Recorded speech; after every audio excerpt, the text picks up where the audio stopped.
ना बनी तो फिर ना बनेगी, अब ना बनी तो फिर ना बनेगी। नरतन बार बार नहीं मिलता, नरतन बार बार नहीं मिलता। अब ना बनी तो फिर ना बनेगी, अब ना बनी तो फिर ना बनेगी। नरतन बार बार नहीं मिलता, नरतन बार बार नहीं मिलता।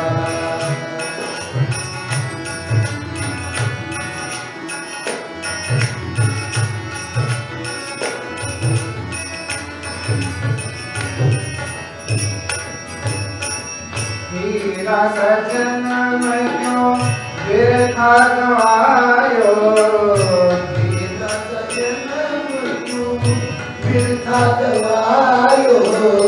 हीरा सजन में क्यों बिरथा गवायो, हीरा सजन में क्यों बिरथा गवायो।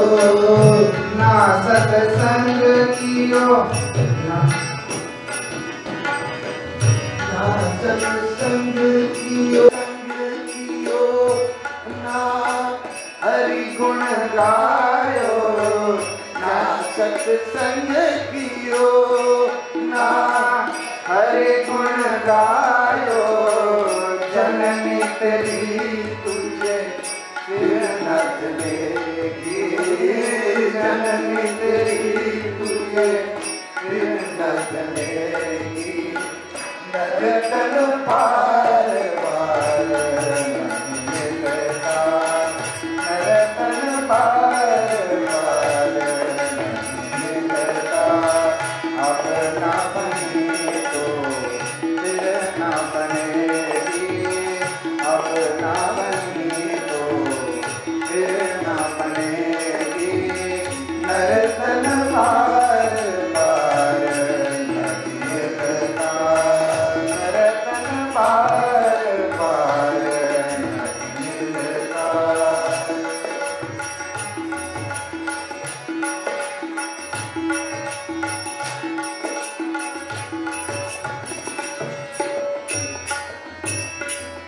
तेरी जवानी परम भुलाने, तेरी जवानी परम भुलाने।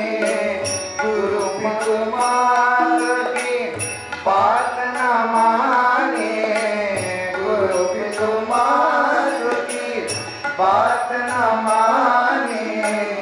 नैया कहो कैसे पार लगेगी, नैया कहो कैसे पार लगेगी।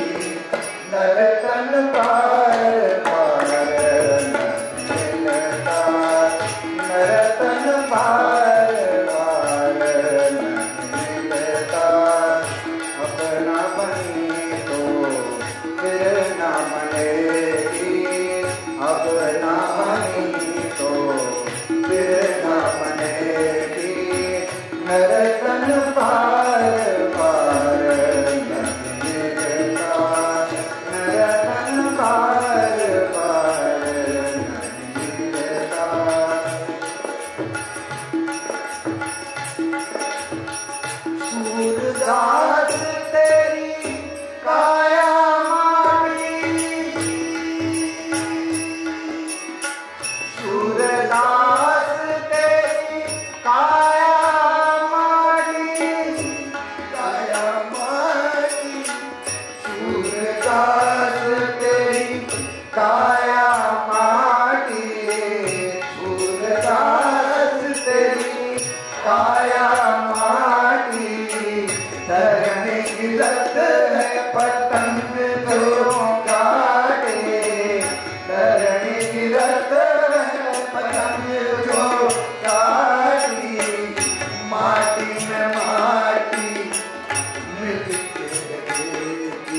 नित्यानंदाय गुरवे शिष्य संसार हारिणे भक्तकाव्यैकदेहाय नमस्ते चित्सदात्मने। ओम नमः शिवाय गुरवे सच्चिदानंदमूर्तये निष्प्रपंचाय शांताय निरालंबाय तेजसे। ओम सहनाववतु सहनौ भुनक्तु सह वीर्यं करवावहै तेजस्विनावधीतमस्तु मा विद्विषावहै। ओम शांति शांति शांति। सद्गुरुनाथ महाराज की जय। सभी का बड़े प्रेम सम्मान से हार्दिक स्वागत। आपने पिछले 2 घंटों से काफ़ी सारी बातें सुनी। सबसे मुख्य बात मैं कईयों से कह चुका हूँ, आज भी कहना चाहूँगा कि हम सब यही प्रार्थना करें कि जिस दिन भी मेरा अंत समय आएगा सबका, कि मेरे आसपास वाले जो भी हो वो मुझे जैसे तुषार भाई ने कहा अस्पताल के 7वें या 25वें माले पर आईवी चढ़ाकर या वेंटिलेटर पर नहीं, परंतु अगर मेरा जीवन जी चुका हूँ और जीने के लिए आदि कोई आवश्यकता नहीं, कि मुझे ऐसे ही प्रेम से सेवा करते हुए और भजन पाठ वेद जो भी ऐसा समय व्यतीत हो। वास्तविक प्रार्थना तो यह है कि सहज निद्रा में ही चले जाओ, ये पहली प्रार्थना है। वो तो सौभाग्य होना चाहिए कि निद्रा में हो और शरीर पूरा हो जाए, परंतु यदि जो कुछ भी प्रारब्ध है, शारीरिक कष्ट है, तो कष्ट ऐसे में ऐसों के बीच में निकले जो हमको चाहते हो। परंतु एक किसी ने कहा है, जिसे आज हम ये सभा कर रहे हैं, कि किसी के जाने के बाद उसकी चर्चा करें, उससे अच्छा ये होगा कि उसके जीते जी आप उसके साथ बैठकर चाय पियो, उसके साथ चाय पियो, पातरा खाओ, खमन खाओ, जो भी खाना है खाओ और बातें करो।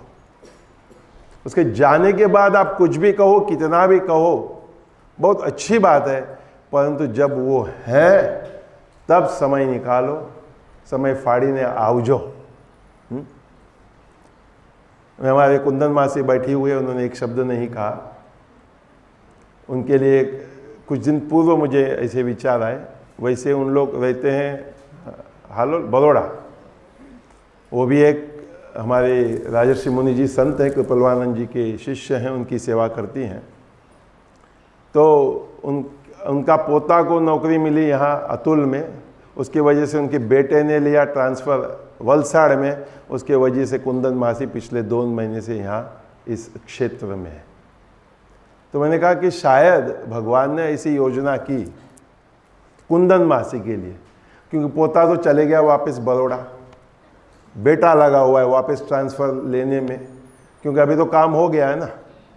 जिस उद्देश्य से भगवान ने कुंदन मासी को अपनी बहन के पास लाया, क्योंकि अभी एक ही बाकी है 4 में से, कुसुम्बा, कुंदन मासी, रमेश भाई और अतुल भाई, इन 4 में से अभी एक हमारी कुंदन मासी बाकी है।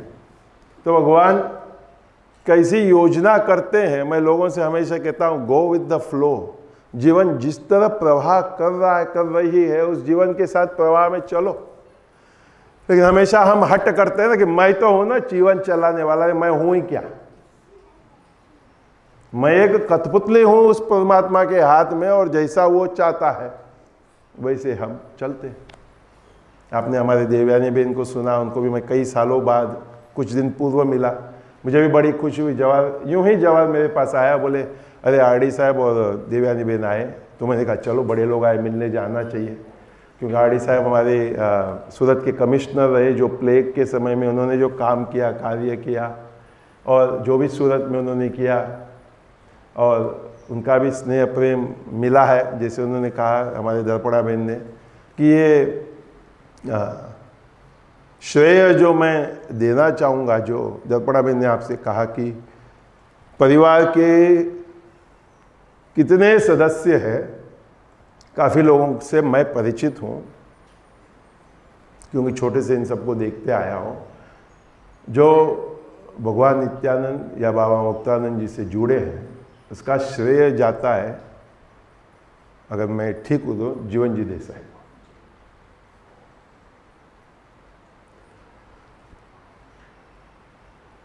हाँ,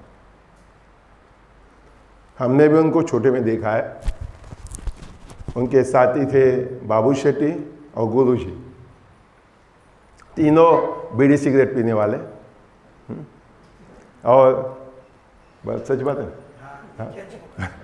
बाबू शेट्टी को तो मैंने देखा है, लेकिन जीवन जी और गुरु जी को नहीं देखा मैंने। गुरु जी क्यों उनका नाम है पता नहीं, महाराष्ट्रन थे। हाँ, लेकिन नाम तो बैठते थे बाबा जी के साथ, और संख्या कम थी तो बाबा जी को पता चल जाता कि अभी खुजली हो रही है, तो बाबा जी बोलते थे तुम बाहर जाओ, मैं अंदर जाता हूँ। मतलब बाबा जी को पता है कि अब 1 घंटा 1.5 घंटे से भी बैठे हैं तो तीनों को भी अपना व्यसन करना है, तो बाबा जी अपने कमरे में चले जाते थे, वो बाहर जाते थे। उसके बाद हमारे जीवन जी देसाई को थ्रोट कैंसर हुआ, रुमाल से बांध के वो हमारे साथ हमारे बीच रहे। हमारा उनका जो पहचान या संबंध इसके लगा क्योंकि जैसे कृष्णा ने कहा, वो ध्यान मंदिर की सेवा करते थे और हम लोग ध्यान मंदिर की सफाई करते थे। आवाज़ नहीं निकलती थी, वो क्या बोलते थे इतना कठिनाई से समझ आती थी, लेकिन वो उस सीढ़ी के नीचे एक छोटा सा कमरा था जिसमें से हम लोग VIP रूम में जाते थे, उस रूम में वो रहे। और तुषार भाई हमारे बोलते कि बाबा जी उनको बहुत क्या नेहरू ऐसा कुछ कहते थे कि उनका कपड़ा धुलने मुंबई जाता था। बोला देसाई कपड़ा मुंबई में धुलता, क्योंकि उन लोग हर शनि रवि आते थे और सफ़ेद पहनते थे, सफ़ेद कुर्ता या शर्ट और सफ़ेद धोती और सफ़ेद टोपी भी, और रुमाल भी सफ़ेद। तो श्रेय उनको जाता है कि उन्होंने इस पूरे परिवार को, आज भी उसमें से कई सदस्य यहाँ बैठे हैं, उनका अपना लगन, उनकी अपनी भक्ति, उनकी अपनी सेवा। और कुसुम्बा के लिए भी मैं कहूँगा कि मैंने जब ये सब बात हुई ना कि नवसारी का घर बेचना है, वलसाड़ में फ्लैट लेना है, तो मैं कई वृद्ध लोगों को देखा हूँ कि वो अकेले पड़ जाते हैं अपने एक फ्लैट में। तो बा को मैंने यूँ सहज ही कहा कि बा वलसाड़ में फ्लैट लोगे तो हम लोग वलसाड़ से 5 ही किलोमीटर तो मगोद है, मतलब एक रूम तब फ्लैट जैसा ही समझ लो। और मैंने कहा यहाँ कम से कम इन लोग आपको मिलने तो आएंगे, वहाँ आपको मिलने आएंगे नहीं आएंगे गारंटी नहीं, कम आश्रम के नाम से यहाँ बच्चे आपके मिलने आएंगे, पोते आपको मिलने आएंगे, और कुछ नहीं तो हम लोग सब है ही आश्रम के लोग। विशेषता ये है कि उन्होंने भी सहज उस बात को मान ली, न उनको मेरे को कुछ ज़्यादा समझाना पड़ा या किसी की सलाह उनको लेनी थी, और वो बहुत सहजता से उन्होंने मान ली। ये मैं कहूँगा कि उनकी विशेषता।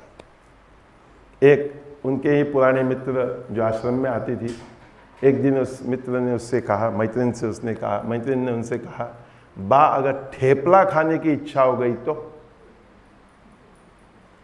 आश्रम में आपको पता है अधिकांश हमारे यहाँ रोटी इत्यादि बनती है, और गुजराती लोग, जैसे कल मैंने कहा कि गुजराती कभी भी भूख लगा तो आप गुजराती के पास पहुँच जाओ, उसके पास टिफ़िन होगा ही होगा, नाश्ता होगा ही होगा, मेथी पूरी होगी, ठेपला होगा, चुंदू होगा, अथानू होगा, क्या पता सेव गाठिया होगा, भूसू होगा, कुछ ना कुछ तो उस गुजराती के पास मिलेगा। मुझे अभी भी याद है 1990 के हमारे बद्री केदार की यात्रा में जब भी हम लोग को भूख लगता था, हम गुजराती बस में पहुंच जाते थे, और उसमें काफ़ी सबके पास, सब माताओं के पास अपना डब्बा वो सुरक्षित रखती थी, डब्बा देती थी और डब्बा ले लेती थी।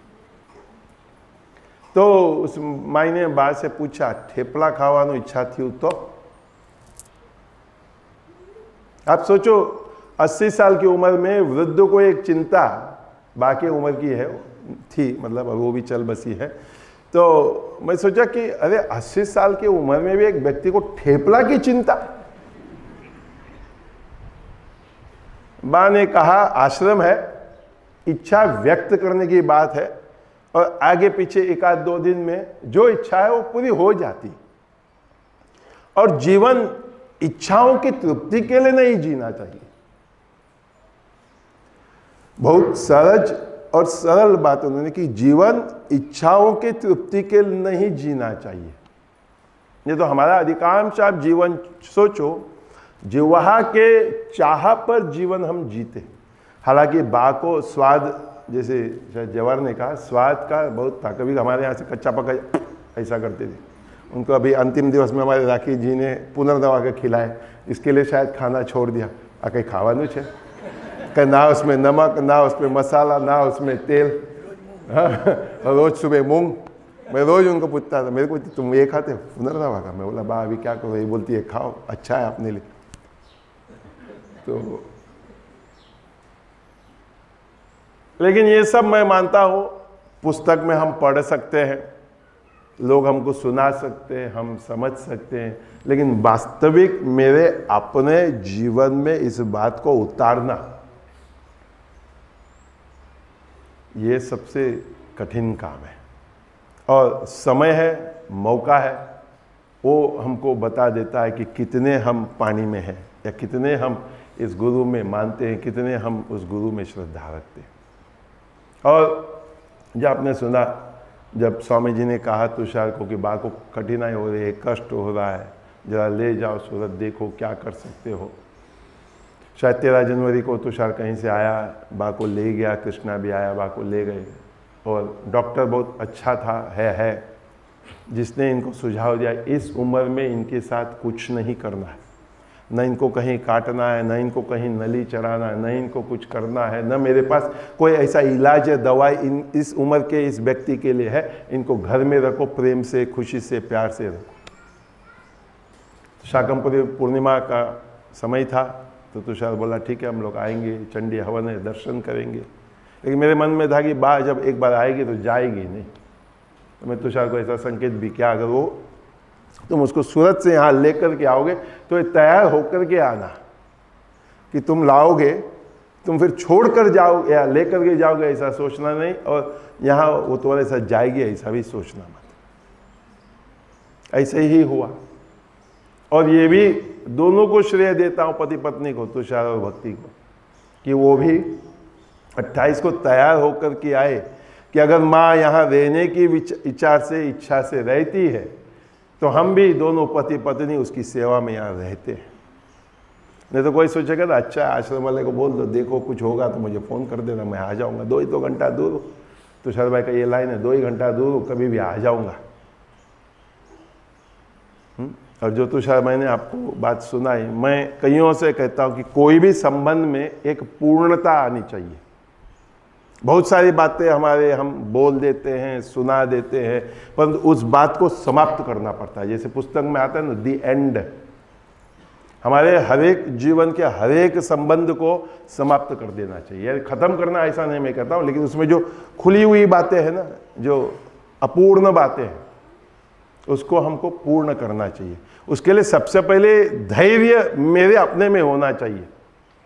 उस बात को, मतलब दुख की बात, कष्ट की बात, दर्द की बात, उस बात को उठाना मतलब पुराने घाव को खोलना है। उतना धैर्य, उतना शक्ति मुझ में हो कि मैं उस बात को पूर्ण। बाबा मुक्तानंद जी के साथ भी शायद 1977 की बात है, एक संबंध कुछ खट्टा हो गया था, वो भक्त आने के बंद कर दिए थे। भक्तों में भी हो जाता है। बाबा जी ने किसी से कहा कि उसको बुला के लाओ। बाबा जी भी समझ गए होंगे ना कि क्या हो गया होगा। 77 की बात, मतलब 12, 13, 14 वर्ष की आयु। मैं दोनों पक्ष का था कि अरे इतने बड़े महान गुरु को क्या पड़ा है, कोई आए नहीं आए वो उसकी इच्छा है। दुनिया जिसको गुरु मानती है, एक मुंबई का एक व्यापारी, एक व्यक्ति, इतना अहम, इतना घमंड। लेकिन दूसरा पक्ष ये भी था, मैंने सोचा कि देखो इतना महान होते हुए भी जहां दुनिया भर के लोग उनको नमन करते हैं। जब उनको ग्रीन कार्ड देना था, यूएस कॉन्सुलेट मुंबई का पूरा मशीन उठाकर गणेशपुरी आया था। कॉन्सुल जनरल से लेकर जितने भी लोग लगते हैं दस्तखत सही करने के लिए, उतने पूरा 2-3 गाड़ी भर के जो भी है सब गणेशपुरी आए थे 1978 में कि बाबा जी आपका ये ग्रीन कार्ड हम आपको, कि आपको मुंबई आना ना पड़े। ऐसे व्यक्ति जब सोचते हैं कि कोई संबंध है, क्योंकि वो हमारा पुराना संबंध है, वो हमारा दोस्त रहा, साथी रहा, जैसे भी रहा बाबा जी के साथ, जैसे भी उनका संबंध रहा होगा उसकी हम चर्चा नहीं कर सकते। बाबा जी ने ये सोचा कि वो जाए या मैं जाए, उसके पहले ये पुराना जो हमारा जो कुछ भी है ऋणानुबंध, इसको अंग्रेजी में कहते हैं वी मस्ट पैच अप। सामान्य आदमी इस सब छोटी बातों को मायने नहीं देता है, नहीं सोचता है, वो अपने घमंड में जाकर अटक जाता है। एक कहीं मैंने बहुत एक सरल अच्छी बात पढ़ी कि जीवन जो है वो बहुत पैसे वाला बनना या बहुत मशहूर बनना या बहुत पढ़ा लिखा या बहुत मतलब परफेक्ट हूं मैं, एकदम मैं बस जो मैं बोलूं जैसे मैं बोलूं वो है जीवन। क्या है? तो जीवन है कि जीवन एक जीवन होना चाहिए, एक सत्य जीवन होना चाहिए, जीने के लिए जीवन होना चाहिए। उस जीवन में एक नम्रता होना चाहिए, अपने जीवन में एक नम्रता होना चाहिए और सबके प्रति एक करुणा, मैत्री, दया, तो आप जीवन जी रहे हो। ये सब लोग, चाहे बा हो चाहे अन्य लोग जिसके भी बारे में हम बात करें, संवाद करें, एक पुरानी हमारी जो पीढ़ी रही ना, भले वो जैसे भी थी, उनकी अपनी पसंद नापसंद इत्यादि इत्यादि इत्यादि, ये तो छोटी मोटी बातें हमारी रहती है। जैसे नखून है ना, बढ़ता है, मैं कभी कभी सोचता भगवान ने ऐसे नखून बनाया क्योंकि जिसको हर 15 दिन में काटना पड़ता है, लेकिन बनाया भगवान ने तो काटना पड़ता है। बाल है, बाल काटना पड़ता है, फिर ऐसा भी आता है बाल है ही नहीं, फिर नकली बाल लगाते हैं हम।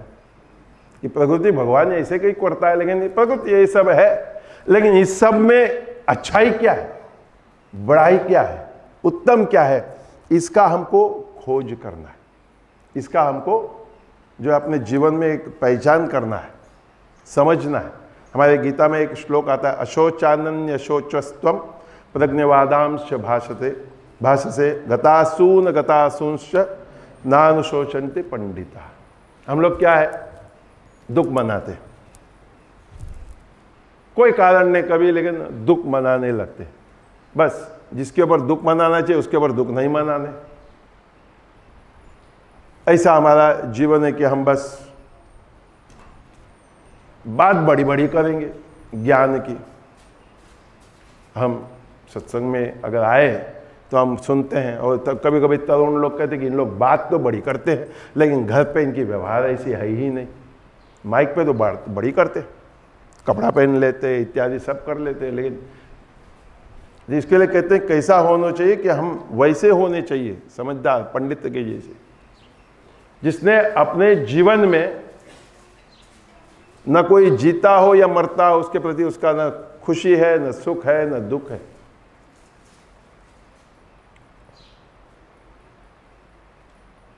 हमारे शायद दूसरे अध्याय का श्लोक है गीता का,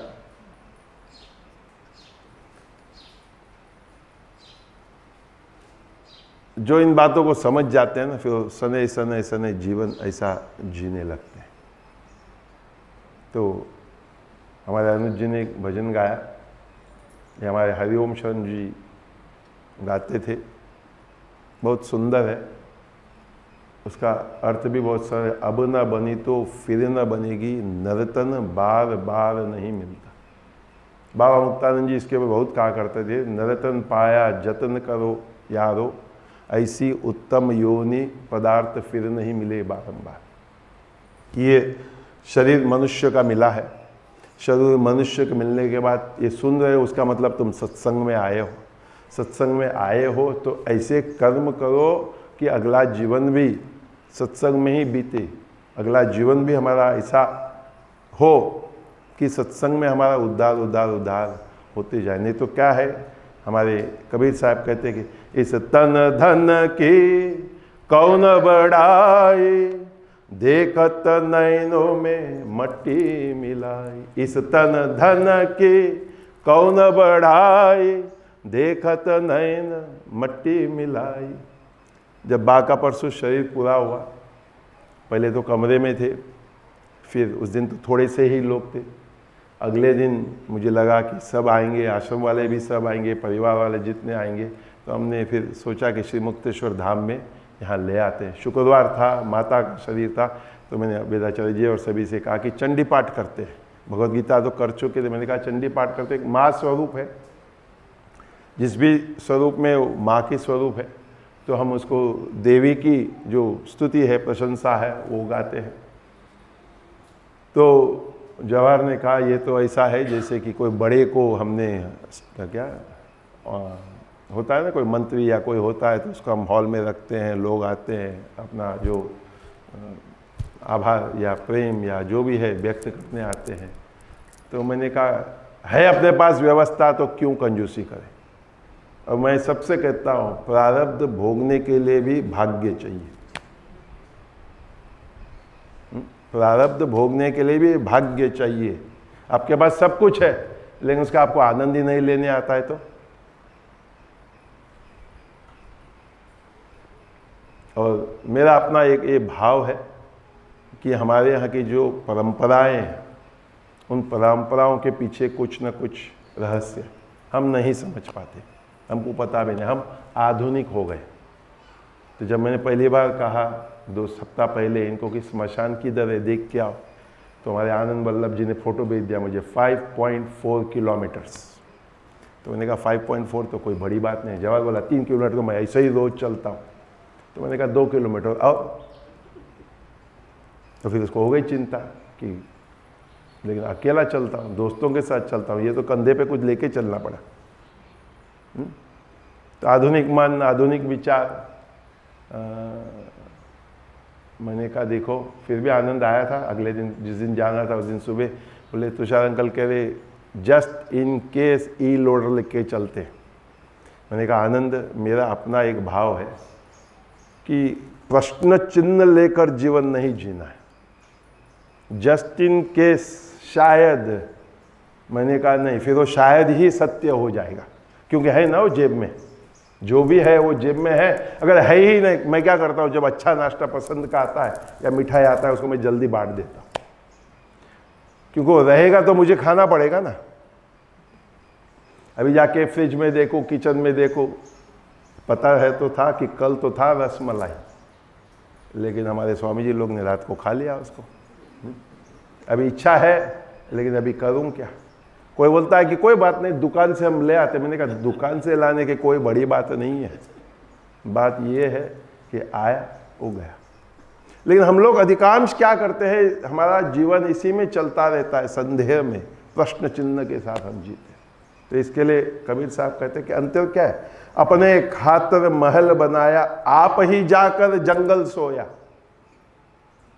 अपने लिए इतना बड़ा 15, 16, 20, 25 माले का महल बना दिया और अंत में हम जाकर कहाँ सोते हैं, वहीं स्मशान भूमि में। परिवार एक घड़ा भर के अस्थि ले आता है और हमारे बा का सब इतना सहज हुआ कि रात को 8:15 बजे शरीर पूरा हुआ, प्रातःकाल 8:15, 8:30 बजे स्मशान यात्रा हो गई और उसी दिन शाम को अस्थि विसर्जन भी हमारे गणेशपुरी भूमि में उनकी हो गई। 24 घंटे के अंदर, नहीं 24 घंटे से भी थोड़ा कम। किसी किसी को लगा होगा अरे मालूम ही नहीं पड़ा भाग गई, अरे अपने से फास्ट तो वो गई। जाने में बहुत टाइम लगाया, 2 महीना के ऊपर लग गया समझो जाने में, शरीर से मुक्त होने में।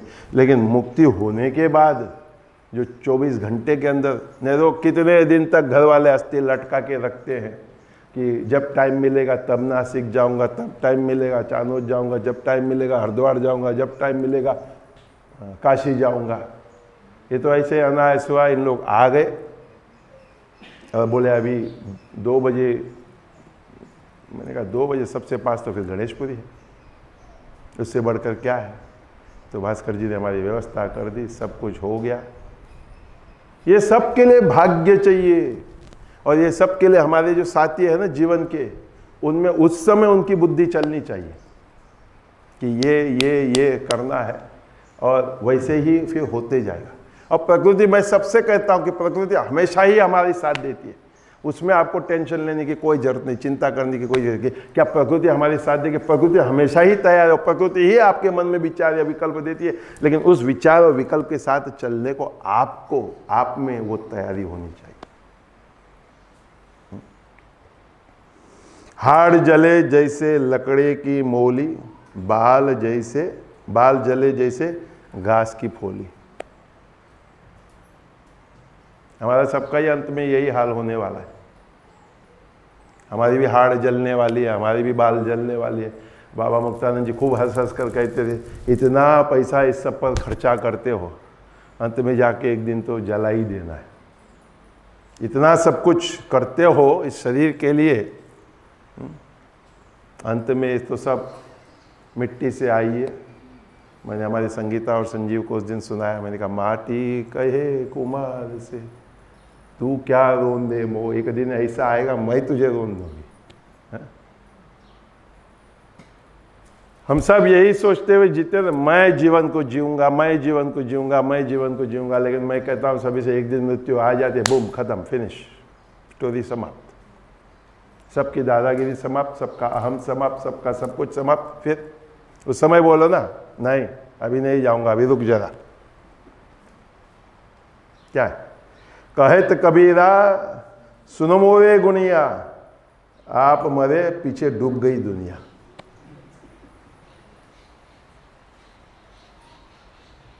ये संत लोग ऐसी बात कह सकते हैं। हम लोग सब, मैं कईयों से कभी कहता हूं कि हम सब इतना है, मैं करूंगा, है ये मैंने बनाया, ये देख मैंने किया, मैंने ऐसा किया, मैं वो करूंगा, हट बाजू हो जा। मुंबई गुजरात सब हम लोग ऐसे ही बातें करते हैं ना, ये तू क्या करेगा, देख मैं क्या करता हूँ। लेकिन कबीर साहब कहते क्या ये सब क्या है? ये सब तब तक सत्य है जब तक आत्मा इस शरीर में, जिस दिन वो आत्मा वो जीव इस शरीर से चले गया फिर तो सब समाप्त। तो हम सब यहाँ हमारे कुसुम्बा उसकी श्रद्धांजलि में एकत्रित हुए। सभी से आपने सभी के अपने अपने अपने भाव सुने, और मैं तो इतना ही कहूँगा कि हम सबका भी कर्म ऐसा हो कि हमारा जीवन का अंतिम समय जितना भी 10-20 वर्ष आश्रम में ही बीते, या आश्रम जैसे वातावरण में बीते जहाँ भजन सत्संग हो। भले हमारा शरीर जैसा भी हो गया हो, लेकिन फिर भी हम भजन सत्संग में भाग लेते रहे, और निर्मला अम्मा जैसी सेविका मिले जो प्रेम से खुशी से हंसते ही रहती थी। जब भी मैं उसको देखता था मुझे पता है कि अंदर जाएगी तो अभी चिढ़ने वाली है बात, वो कुछ नहीं, वो हंसती थी बात। मेरे को कभी कभी जैसे स्वामी जी ने कहा ना कि उसको पता है निर्मला अम्मा को मैं आज गया नहीं हूँ या जो भी है, तो निर्मला अम्मा मुझे ऐसे आंखों से इशारा कर देती कि तुम्हारा इंतज़ार हो रहा है। मैं भी ऐसे मुँह इंडिया लगा कहता था मुझे भी पता है, थोड़ा इंतज़ार होने दो ना, इंतज़ार का भी एक मज़ा है।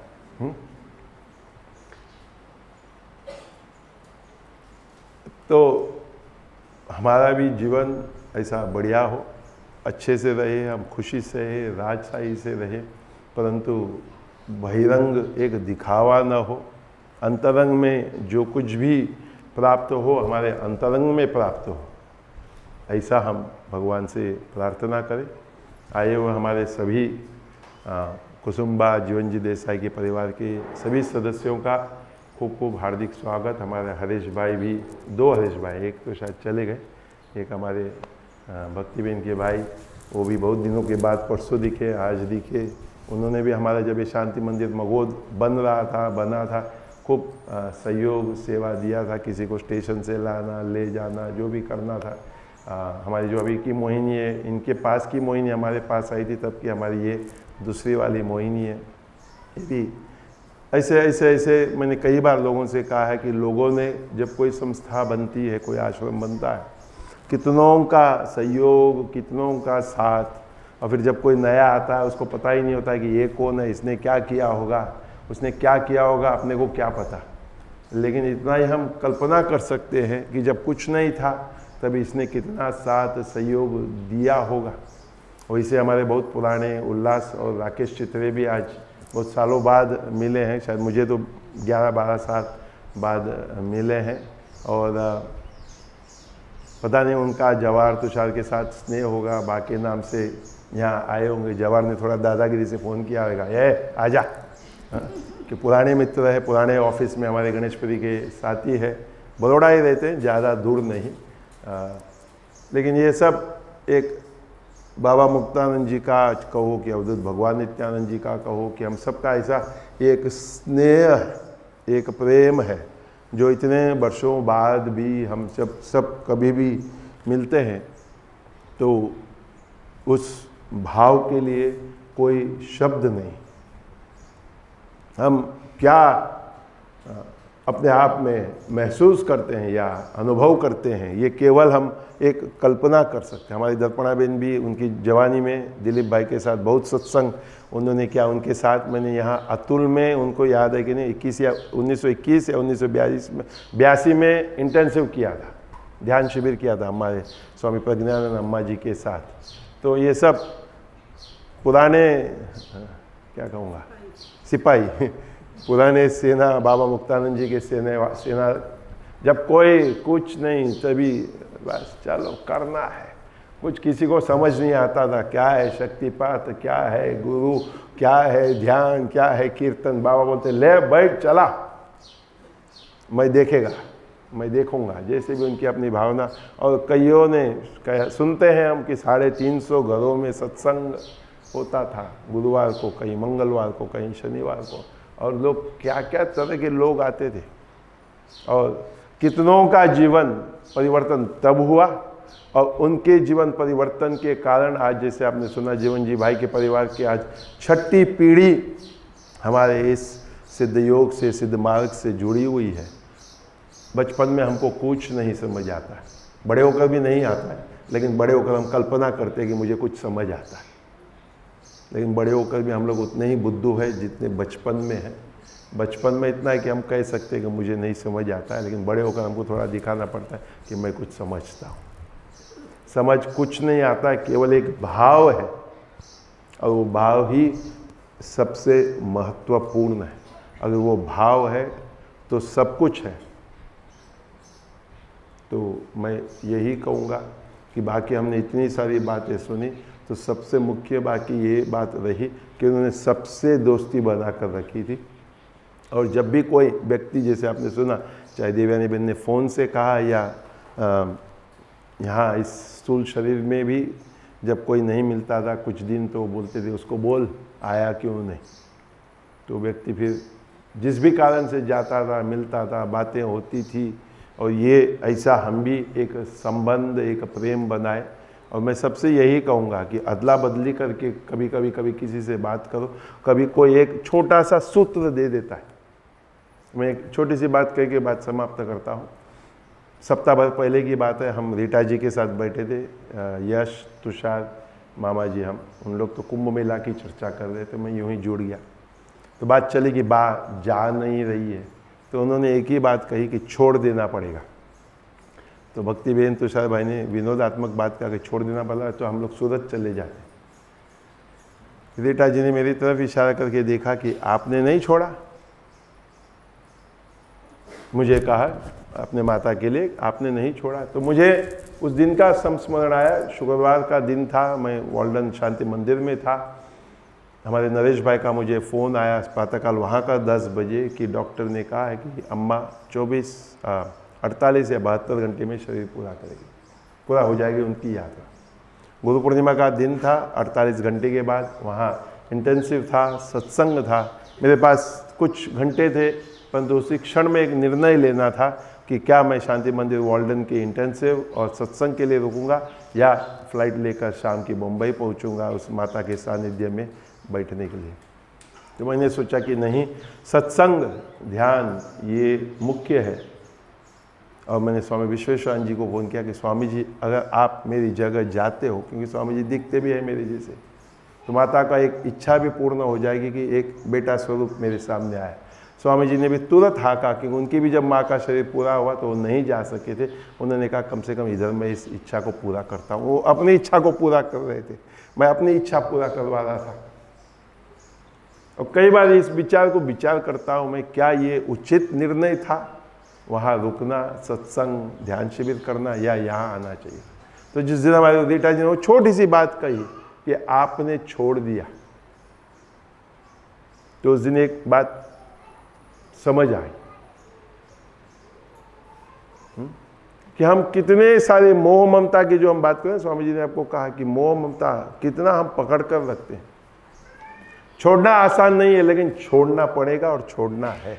और कभी ना कभी, जैसे कबीर साहब ने कहा, आप मरे पीछे डूब गई दुनिया। आपके लिए आप जब तक है तब तक ये सब कुछ है, जब आप चले गए तो सब कुछ चले जाता है। तो पुनः सभी का बड़े प्रेम सम्मान से हार्दिक स्वागत। और हम ये भी कहना चाहूँगा सभी से कि 12 और 14 अप्रैल को हमारे हरिद्वार में शाही स्नान होगा। तो हमारे महात्माओं की इच्छा अनुसार हम भी वहाँ शाही स्नान में उपस्थित होंगे 12 और 14 अप्रैल को। तो उतने दिन तक तो यहाँ शांति मंदिर मगोद में हम अभी अगला हमारा होली का उत्सव आएगा, होली के उस उत्सव को मनाएंगे। और आप सभी का जब भी इच्छा हो आइए, रहिए, आनंद लीजिए। यहाँ नित्य हमारे बाबा मुक्तानंद जी की परंपरा अनुसार प्रातःकाल, मध्याह्न, सायंकाल जो भी पाठ पूजा बाबा ने हमारे इसमें भर दिया है वो होते रहता है। उसका सभी का मैं अभिनंदन करता हूँ कि इस नियम को हमारे इस आश्रम में निरंतर रूप से चला रहे हैं सभी मिलकर। ये भी एक हमारे भाग्य की, सौभाग्य की बात है कि हम ये सब कर रहे हैं। तो ऐसा ही चलते रहे, यही प्रार्थना करते हुए अभी हमारे सभी पुजारियों से निवेदन करता हूँ कि वो धूप दीप नैवेद्य की अपने अपने मंदिरों में तैयारी करें और फिर 15-1 मिनट में सभी अवश्य में भी भोजन प्रसाद ग्रहण करके फिर अपने अपने यथास्थान जाए। सद्गुरुनाथ महाराज की जय।